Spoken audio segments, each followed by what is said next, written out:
હવે વાત કરીશું અરવલ્લીની। અરવલ્લી જિલ્લાના શામળાજી નજીક આવેલા ગલી સેમરો ગામમાં એસઓજી ટીમે દરોડો પાડી અને ગાંજાની ખેતીનો પર્દાફાશ કર્યો હતો।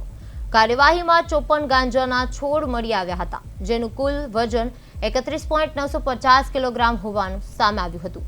પોલીસે અંદાજે રૂપિયા 15.97 લાખનો મુદ્દામાલ કબજે કર્યો હતો। હવે આ મામલે 80 વર્ષીય રામાભાઈ ઓઝાતની ધરપકડ કરવામાં આવી છે।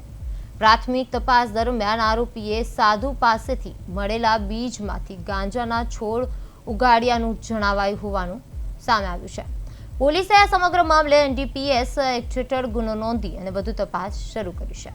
ગાંજાની ખેતી પાછળ અન્ય કોઈ વ્યક્તિ સંકળાયેલી છે કે નહીં તે દિશામાં પણ તપાસ હાથ ધરવામાં આવી રહી છે।